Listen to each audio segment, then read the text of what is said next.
All right, prayer. All earthly things with earth will fade away, but prayer grasps eternity. But I'm convinced of this: God does not hear prayer. He hears desperate prayer. Prayer is not a position whether you kneel. Prayer is not a position, it's a disposition. You get to the place where you'd rather sweat, you'd rather weep in His presence than laugh in anybody else's presence. You'd rather God whisper a secret into your heart that breaks you than somebody give you the prizes that all the world covets. Prayer is almost the greatest human privilege that we have.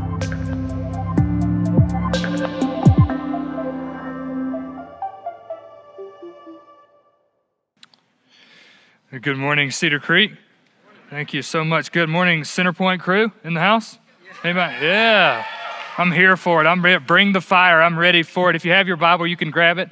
I hope you do. Open it, Psalm chapter 27 and Habakkuk chapter 2. I'll give you that to the middle because it's okay, for it's going to take you a minute or two to find Habakkuk chapter 2. Take your time. Use the table of contents. Nobody's looking that hard. If you're on your phone, just look like you're scrolling. Nobody will catch you anyway. It's all good to go. We are in our third week of a series that we've been in, examining prayer. This series called Vertical, looking at this gift that we're given, this spiritual discipline that we're given, that we're called to walk in as believers, that we are to connect and commune with the living God through this thing called prayer. And interestingly enough, as I was prepping for this week and trying to get ready to go, the title of this week is kind of a terrifying one, and we'll come back to this. The title of this week's sermon is The Patience of Prayer. And that is as scary as it feels like it could be, to have to prep and get ready to deliver a message on the patience of prayer. And as I was trying to get started, my mind continually ventured back to a strange place, and it actually went back to September the 11th of 2001.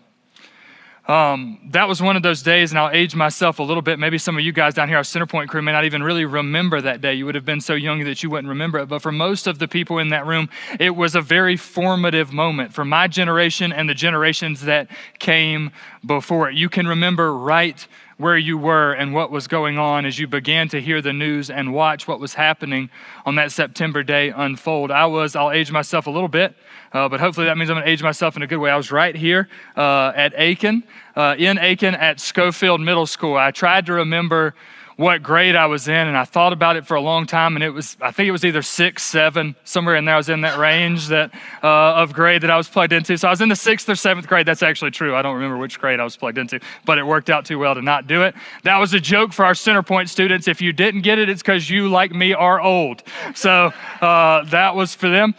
And we had been taking that morning at Schofield Middle School some type of standardized testing. I don't know what it was. And so everything was kind of shut down, as schools do when there's these standardized tests that are going on. And then as the test ended, a couple of things begun to happen that I remember very vividly. First, a bunch of kids immediately as the test wrapped up were called to the office to be signed out. Their parents had come to get them and they were going home. Now, my parents did not come get me. I don't know why I was left at the school that day. And then the second thing that I remember, which strangely enough initially was quite exciting for me as a middle school kid, is that it became very apparent very quickly that our teachers weren't going to teach us anything for the rest of the day, and that we were just going to be watching TV. Now, as a 6th or 7th grade kid, I'm like, this is awesome, with no idea what was going on, no idea or understanding, but those feelings of enthusiasm about being able to watch TV pretty quickly were replaced with feelings of confusion. Right, as an 11, 12-year-old at that time, it was difficult to comprehend why are we watching this, and what exactly are we watching? Why are these buildings burning? Why are all the grown-ups in this school wanting to watch it? And then I remember even thinking, what is a terrorist attack? I'd never even heard of that kind of thing. And I had never seen or heard anything like that. And I believe that all of us, to some degree, having been born in this country, have lived somewhat of a sheltered life. And that's not a bad thing. What I mean by that is, by God's blessing, many of us have never had to interact on a first-degree level with things like the massiveness of human depravity, like when it comes to a war-sized scale, what we are capable of as humans. Those things, because they're studied in the past, somehow remove us from sitting under the weight that they would regularly press onto us like they did on that September day in 2001. This was a darkness that up to that point in my life I'd not known. It was an anxiety that I had never felt, and questions flooded in. And maybe you remember feeling this, or maybe you felt them in other places in your life. It's like, what am I supposed to do? Are my parents coming to get me? Again, the answer to that one was no.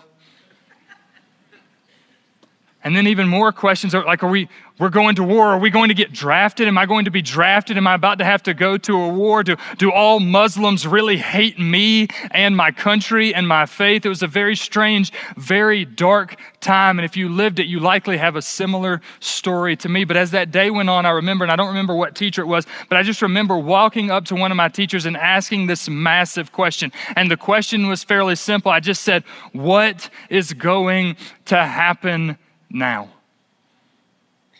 And I remember her reply. It's one of those formative memories that I can't shake. What she said back to me was, Rick, all that we can do is pray, trust, wait, and see. And I backed away from that, and I've thought about that answer for years now. Pray, trust, wait, and see. What a beautiful, meaningful, spiritual, trusting answer that feels awful. Wait and see. Pray, that's it. That's all we got. That's not my personality at all. I'm always and often wrongfully of the camp that says we should fight. We've got to solve this. We need answers. We got to get going, and we got to get going yesterday. And I don't think I'm alone in this mentality. There's something about trials in life and seasons of difficulty that as we face them make us want to go. I don't want to be here. I need to get out of here. I need the solution for this, and I need it yesterday. But then as I've had the opportunity to hang out with these young guys this weekend at their fall retreat and spend some time with them teaching last night, if you don't know, for 10 years, my first 10 years of ministry was in middle school and high school ministry. And so I've been a part of many weekends like what you guys have experienced, where it's this moment where we've spent all of this time together with our friends pursuing this common objective of we're going to worship God. We're going to learn. They've been learning just like we have for the past several weeks, all this weekend about prayer. They've been unpacking that. And it gets to the end of the week. Usually it culminates on the last night of those camp experiences. It's like, I will run through a brick wall for you, God. I will do it right now. Show me where to go, and I am going there. And then the problem becomes tomorrow's Monday, and this is done. And maybe there'll be that brick wall, and maybe you know what it is to run through, but more often than not, what I've found in my own journey in following Jesus is that the brick wall doesn't exist. And I get to Monday and God's reply is wait and trust. Wait and trust. And we're a society, I'm not alone in this, because we're a society that does not wait well.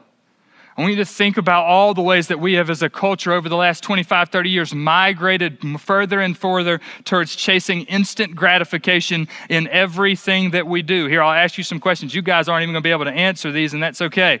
How many of you, show of hands, remember Blockbuster? Right?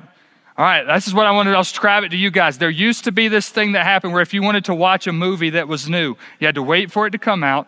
You couldn't watch it at your house first. You had to drive to this store and rent it. And then if the people before you weren't kind, you had to wait until you rewinded it so that you could watch the movie. But that wasn't going to reverse. That's ridiculous to have to drive to a store and rent a movie. So then we went to Redbox, and now Redbox is gone. Redbox, you at least didn't have to wait. You could get it. Those were DVDs. They weren't movies that you had to rewind. That didn't solve it because we're like, I'm not leaving my house. So we went to Netflix. But here's what's interesting, and you may not remember. Netflix started as a DVD rental service that you got a new DVD when you returned the previous one. So you had to wait and mail it back. You had to wait on the U.S. mail for you to continue watching the DVDs that you wanted to watch. So that didn't work. So Netflix migrated towards streaming. You can get it instantly because nobody's messing with U.S. mail. Well, kinda, because then along comes Amazon.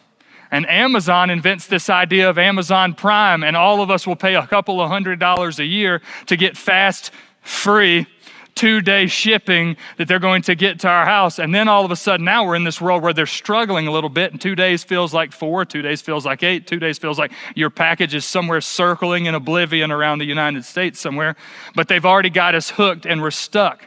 Amazon took it even further after the new shipping wouldn't work. They've actually crafted, if you'll pay attention to what they do on their app, now it's even faster for you to spend your money quickly. You don't have to input your info. You don't have to do anything. You add it to the cart and it's one swipe and that thing is shipping to your house. Even the way we shop has been affected. But it goes even deeper than that. Actually, we have the most alarming debt statistics in human history. Do you know what causes that? We don't save money. Do you know why we don't save money? Because everything is available now and you can finance it, buy now, pay later, 0% interest until your grandmama turns 107.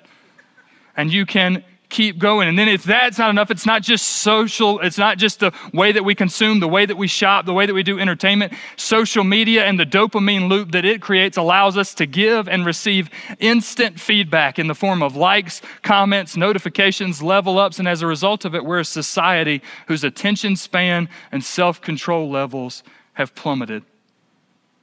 And those truths, which I don't think anyone in here would disagree with, makes this psalm in chapter 27 that David writes unbelievably weighty for us to begin unpacking this morning. Psalm 27, verse 14, David says this: "Wait for the Lord.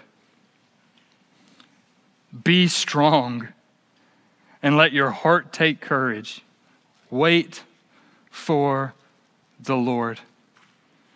I don't know if you know this or not, but if you want to uncircle those word wait in there 2 times, we're going to come back to that over and over again. The word wait is used in the Bible over 100 times. And I don't know if it's okay to say this as a pastor or not, but the fact that the word wait is in the Bible over 100 times, I really hate. It's not my personality. I've already shared with you that I want to go. I want to run. I want to get after it. I want to make a mistake. And if I make it, I want to make it at 100 miles per hour. And here's where it gets even more dangerous for someone like me in our culture. That part of my personality, go, go, go, go, go, is often regarded as a strength. Give it to Rick. He will get it done. I don't want to walk through the valley of the shadow of death. I want to run out of it and beat the death that was in it. Catch up, God. I'm strong enough to get us through there if you'll just hold on and go where I'm going. But what's really interesting and really troubling for somebody like me about that passage in Psalm is that that's not the way that God defines strength. According to that passage, it's exactly the opposite of the way that I've defined it. That I would wait. What's really interesting, the word that I had you circle there, wait, is actually the Hebrew word kavah. And it's actually defined, a better definition than just the word wait. It's defined as waiting with active, hopeful expectation, not in a passive or apathetic way. So what we're commanded to do is to wait actively. So here's the definition, and it's not going to be up where you can jot it down. It's not going to be on the screens, but I want us to get this, to at least hear me say this as we're talking about what I mean when I'm talking about waiting on the Lord. Here's the definition that the scriptures is going to provide for us. Waiting on God is not an idle task. Rather, it is a call to actively participate in serving and walking with Him as He directs the steps and direction of our life. The American idea of wait, to sit there and do nothing, is not the idea that is relayed in the scriptures. It is not the idea that is given to us by God. It is waiting on Him, trusting in Him, walking with Him, actively participating with Him, serving and walking alongside Him as He directs each and every step in the path of our life. So the question becomes, how do we get there? How do we wait like that? And then how does prayer position us to be a people that wait in that way? If you flip over to Habakkuk, this is where we'll spend the rest of our time today. I'll give you a little bit of biblical history that'll help you understand what's going on. There's a pattern, if you're not familiar with the Old Testament, where God's chosen people, the Israelites or the Hebrews, are in this pattern of going, we really trust God, we're really walking with him, we're really intimate. And then on the other end, like, we have rebelled against all of his rule, we don't need any of his help, we want to look like the rest of the world. So it's this pattern between reconciliation and rebellion. And so as you read through the entirety of the Old Testament, God's going to send judges, he's going to send kings, he's going to send prophets, he's going to send all of these people to try to get his people to wake up, to come back, to wake up, to come back, over and over and over again. And these prophets are going to show up and they're going to go, just like when we looked at Revelation, hey, what you don't see is the full truth of what's trapping you in that sin. And most of the prophets are going to follow that pattern, but Habakkuk doesn't. The really interesting thing about the book of Habakkuk is that it is mostly simply a conversation between this prophet named Habakkuk and God. That what's going to happen in chapter 1, we'll pick up in chapter 2, but what's happened in chapter 1 is that Habakkuk is calling out and he's going, look, God, we're suffering here. The law is being neglected by your people. Nobody seems to care. The world seems to be falling apart and it is awful. And he goes, God, I need you to do something. God, do you not see what's happening here? And I love God's response. If you read through Habakkuk 1 on your own, he says, Habakkuk, I know. I've seen it and I have a plan. And then it gets really interesting because God reveals to Habakkuk that his plan is in this people group called the Babylonians coming in to take over, to occupy the Israelite people. And then Habakkuk goes like, whoa. Like, I know I said things were bad, but I wasn't really looking to get conquered. That wasn't the solution that I was looking for. And he says, buckle up. This is the plan. And I share all of that with you because before we get here, I just want to clear up maybe some confusion if you're not familiar with it, like you've listened to people pray and it seems to be this rehearsed thing where we say the right things. I would really encourage you to read Habakkuk because what this book is actually going to teach us about prayer and invite us into as believers as we pray is to have real, authentic conversations with God that look a lot like this. God, I don't know where you are and I hate what you're doing. And then we're going to see a God who's big enough to reply. So Habakkuk has leveled those concerns and those complaints. And then in chapter 2, he's going to demonstrate how through prayer, we can be a people who wait on the Lord in an active, kavah kind of way in every season of life, whether you're wrapping up a great spiritual high of camp or you're walking into immense difficulty and pain. We'll read the first 4 verses and then go back through and unpack them. Habakkuk chapter 2, starting in verse 1, says this. I will take my stand at my watchpost and station myself on the tower. And I look out to see what he will say to me, and I will answer concerning my complaint. And the Lord answered me, write the vision, make it plain on tablets, so he may run who reads it. For still the vision awaits its appointed time. It hastens to the end. It will not lie. If it seems slow, here it comes again, wait for it. It will surely come. It will not delay. Behold, his soul is puffed up. It is not upright within him, but the righteous shall live by faith. Again, this is in the middle of an authentic conversation with God, and we get this interlude where Habakkuk is going to show us what an authentic prayer life has the ability to produce. And we'll look at 4 things. The first thing that authentic prayer produces in our life is that prayer produces patience. I want to start here because I think this is the key that unlocks all of the other 3 things that we're going to look at that prayer is going to produce in our life. But full transparency, I also want to start here because this is the most difficult and scary of all of the things that's going to be produced through prayer. Praying a prayer for patience feels very, very dangerous, does it not? The reason is because think of a single way that God is going to produce patience inside of you that's fun to go through. Anybody ever had patience developed in their life? Like, man, that was really fun. I had a really good time. Like when you have a toddler, my toddler has been screaming at me for 3.5 hours, and I do not know why. But I'm grateful that God produced the patience in me in that moment. But prayer is going to produce patience. Look at what it said in verse 3. He's waiting on this plan. Again, a plan that he does not want. And here's what God tells him about this plan. For still the vision or the plan awaits its appointed time. The Babylonians are coming. It hastens. I'm going to deal with the things that you wanted me to deal with to the end. It will not lie. If it seems slow, wait for it. It will surely come. It will not delay. God's response to his, where are you, God? Why aren't you doing anything? Is my plan is coming. It is coming in my timing. Trust it. But I want to ask a little bit of a different question, because this is just my personality type. Why does God ask us to wait? Why does God press us on it? Nobody in here, we just looked at the fact that we're a culture that rebels against this. So why does God, working all things for good, ask us to be a people that waits? I think part of the answer to that is found in this big theological concept. And it's this: one of the things that separates us from God is that God is this big fancy word called extra-temporal.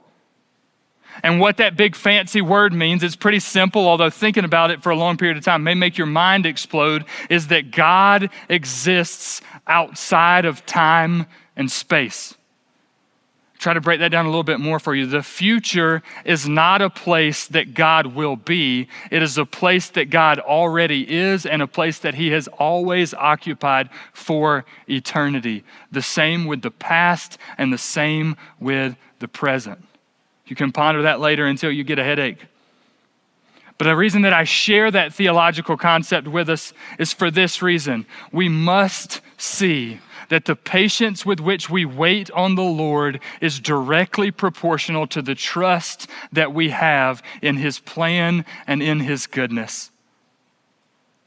Impatience is always rooted in my trust of self rather than God. My plan and my timing are best. I don't need God's plan or God's timing. I honestly believe that in many ways, the opposite of patience is not impatience, but pride. And the reason that I say that is because patience is anchored to humility that recognizes there is a God and I'm not him. And the danger is the moment that we get those things flipped, the moment that there is a God and he looks an awful lot like me, is that we will live lives that will be marked by impatience, and that impatience will surface as anxiety that's birthed out of a desire to control everything that happens in our life. And if that's not a marker of our society, I don't know what is. We could talk about this for a while, and we'll turn back to it in just a second to poke a flaw in that logic. But the first thing that we have to see developed in a prayerful life is patience to listen for and trust not just God's plan, but God's timing for his plan. It is as that patience is produced that the next three things we see in Habakkuk's story come into focus. The second thing that authentic prayerful life produces is that prayer produces obedience. If you look back at verse 1 where this story opens, I want to remind you, Habakkuk has thrown up his concerns and frustrations. He's been real. He is forced to be patient and waiting for a plan that he does not like. And even as he is waiting for a plan that he does not like, I want you to see where Habakkuk goes. He says this in the first half of verse 1, I will take my stand at my watchpost. I'm going nowhere. I'll be right here. Now, I have no military experience at all, but what I have seen a great deal of military movies and have a basic understanding for childhood play games to know that if you are on guard, if your job is to be on guard, you cannot for any reason abandon your post. You have got to stay at your post. But if I can be even more real with you for a minute, in my walk with the Lord, I am unbelievably quick to abandon my post. Let some things go the way that I don't want them to go or the way that I thought would be the best way for them to go, and I will shrink back. I will pull back. For me, and maybe you can relate to this, my obedience in life is often anchored to my circumstances in life rather than my surrender. And it plays out like this. I call it Santa Claus theology. God, I'll do whatever you ask me to do as soon as you do whatever I've asked you to do. God, I'll do what you call me to do when you've done what I've asked you to do for me.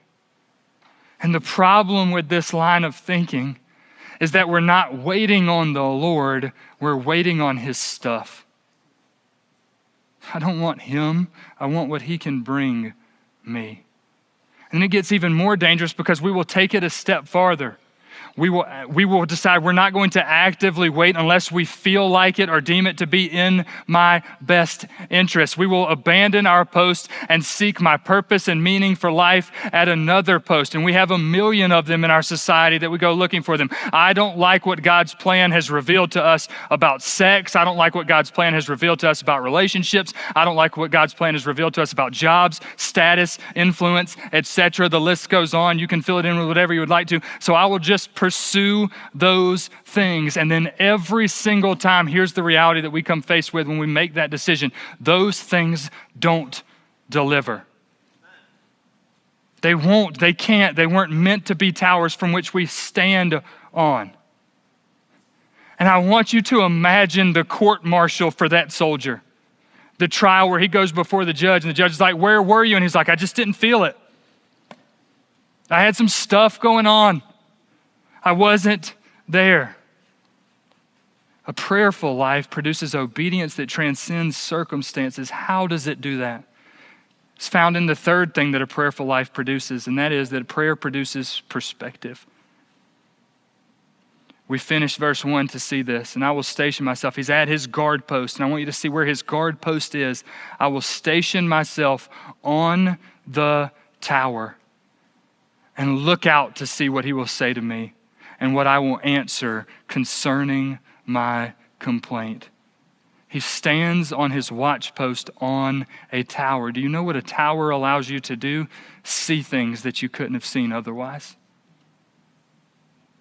This is massive because since Genesis chapter 3, when we chose to sin and rebel against God, all of humanity has faced an existential crisis that we have not been able to solve. And I use that big word. Basically, what we've been trying to solve is the answer to the question, why are we here? And then it plays out into these circumstances of why does this happen?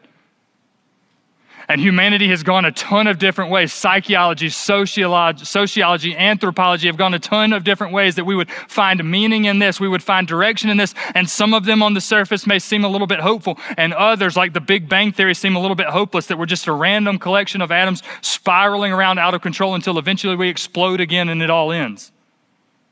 And some people have solved an existential question that way. But at their core, all of our pursuits in life, all of these the ways that we try to answer the question, why am I here? Why am I walking through this? All of them are an attempt to climb a tower that allow us to see the answer to that question. That all that we do, every decision that we make, every career path that we go down, every decision that we make financially is an attempt to position ourselves to see what we think will bring purpose to our lives. And here's how it plays out, and we can look at it from the religious side since we're at church. Our journey with Jesus, or maybe your journey with Jesus, or maybe even the reason that you're here exploring that today, likely started with you exploring one of the other things that culture would push you toward. Success, fame, finance, notoriety, relationships, good things as ultimate in your life. and you looked at those things, financial affluence, sex, status, relationship, personal identity, personal truth, yada, yada, and we went some distance down one or multiple of those roads to try to find out if they would deliver on what they promised, and we got to stand on the tower that they promised us and found that they had lied to us and that they were insufficient towers, incapable of answering the most fundamental questions of human existence. And so we walked in here at some point, or you are walking in here at this point in your life to explore this Jesus guy and this Christianity thing to see if maybe this is somewhere that I can answer those questions. And here's the bonkers exchange that Jesus offers as we come in here stumbling and bumbling with train wreck lives that don't hold up, is this is where the gospel is good news and where he is going to work through consistent, repentant, prayerful life to allow you to see that here's the good news of the gospel. The tower that Jesus offers you is not your effort and accomplishment. It's not your discovery of truth. It's not your ability to be faithful. It's not your ability to be religious. It's not your ability to stand up and do the rules well enough.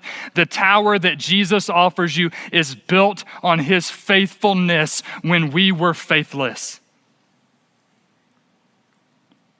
And so what my hope is that if you were able to have a conversation with those of us in this room who have been following Jesus for a long time, is that you would hear stories in both prosperity and difficulty where we have encountered God to be faithful, that he has been there and that he has been true and that he has been alongside of us in all of it. But do you know what I believe is the most difficult part of being faithful to stand on that tower during seasons of suffering? It's getting our eyes to focus on anything other than suffering that we find ourselves in. I will dwell and spiral and bounce between anger and sadness and frustration and then fall asleep and then wake up and repeat. And I brought that mess to Jesus. And his response has been to provide towers in his faithfulness. In those circumstances, in response to my mess, the towers that he's given are fellowship with other believers that call me to look up beyond the suffering that I find myself in. He's offered the power of his word to provide perspective and a tower from which to view life that's greater than the circumstances that I have because I'm a vapor. And then ultimately, and the most beautiful and at the same time, somehow the most difficult thing that he provides, the fourth thing that a prayerful life produces, is that it produces joy. I want us to look back at verse 4 because it's massive. Behold, his soul is puffed up. It is not upright within him. And that's talking about the Babylonians. That's God going, you're right. They are not good. There's nothing good about them. But then he's going to contrast that with what he's asking Habakkuk to be in the second half of this verse. And you probably have seen this if you're familiar with the Bible. It's these words, but the righteous shall live by faith. How do I stand on the tower? Where does the motivation come from? Even if I, like Habakkuk, don't like the answer? Those are great questions. If you're familiar with the Bible, the second half of that passage is familiar. Paul writes it in 2 of his letters. It's also found in the book of Hebrews that we spent some time with these students last week. And they all point to this idea of faith being what we walk by as believers. It is our central motivation as in life for believers. So the question becomes, what is faith? And the best definition that I can give you is that faith is the strong, action-inspiring belief in something that may or may not be a present reality in your life. The righteous live by faith, not by effort, not by personal action.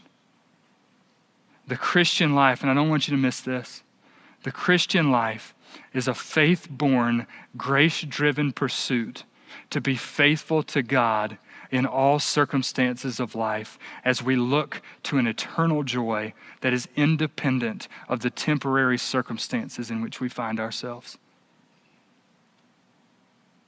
I want to be very careful. The message that I am preaching, that the scriptures are teaching us, the message of the gospel is not come and be happy. It is come and be joyful in both happiness and despair. My hope is in what Christ has done for me and what that work secures for me for eternity. The calling for us is to come receive this new identity given by Christ and then live faithfully on that tower in view of what that purpose-filled identity secures for your eternity. We looked at what that promise looks like in depth in the past couple of months as we walk through Revelation, but I want to see it again as we close in a passage of Scripture that has absolutely leveled me in the past week, and it's found in Luke chapter 12. If you want to flip over there, we're just going to look at one verse. It's fine. It'll be up on the screens if you can't get there. Here's what's going on for the context of this verse and where this joy is going to come from in a future hope. Jesus is telling a parable in Luke chapter 12 about servants. And in this parable, he's saying that the master has left the service to go to a wedding. And he returns and he finds some of the servants are not ready. They are not waiting. And yet some of those were waiting, were dressed, were ready for action, were standing at their post, were waiting actively on his return. And then here's the verse that wrecked me. In Luke 12, verse 37, Jesus says these words describing those servants. Blessed are those servants or disciples. Some translations may say disciples. Blessed are those servants whom the master finds awake when he comes. Truly I say to you, he, talking about the master, he will dress himself for service and have them recline at the table. And he, the master, will come and serve them. What makes this passage so staggering, if you can't figure out why it's wrecked me, is if you'll look up and just a little bit above in that passage to see who Jesus is telling this parable to. He's telling it to his servants. He is telling this parable to his disciples. These are men that in just a little short time are going to find themselves where? At a table. And where are they going to find Jesus? Girding up his clothes to serve them through washing their feet in response to their being ready and waiting on him. But the foot washing is not because their feet are dirty. It's because he's showing them what he is about to do for them on the cross. Jesus says, I will serve you not by washing your feet. That's temporary. That's cleaning the outside. I will serve you by giving you a new identity that allows you to live now in hope and in view of what you will have fully for eternity. Enter into this relationship with me, Jesus would say, by way of my death, so that my death may give you life, so that my death will put you on a tower of my faithfulness, and you can stop trying to build your own. You can anchor your life to living out that faith in a way that sets you apart. But again, I got to be very careful here. This is not a bait and switch. Christ's invitation in the gospel is not for your happiness. Listen, you can go chase that. There's 1,000 different versions of an American dream you can go pursue. But as a pastor and somebody who's been doing this for a long time, let me tell you, they're going to let you down. All of them are going to let you down. The invitation's not for happiness. Here's how the invitation's played out in my life. In 2012, the doctors have said he's had a car accident and a brain injury and is likely going to eliminate any hope of a future that you have. And God said, wait on him.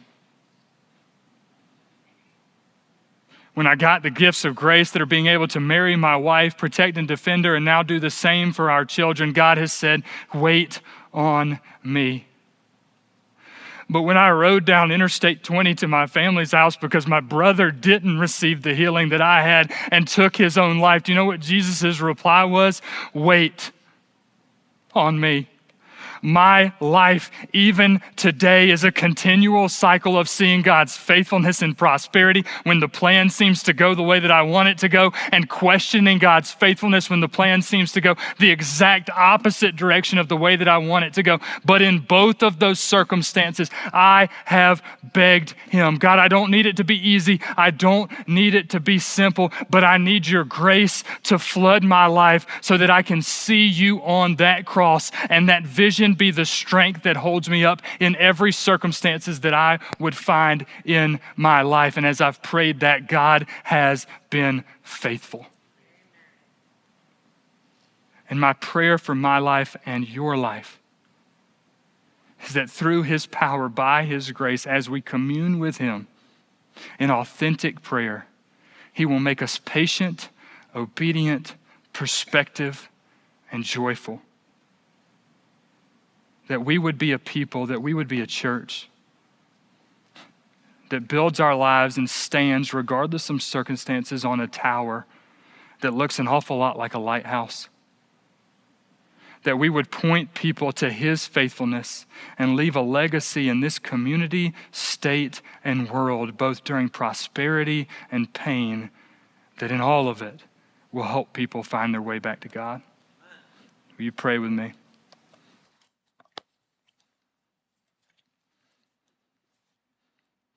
Jesus, so many things we don't understand.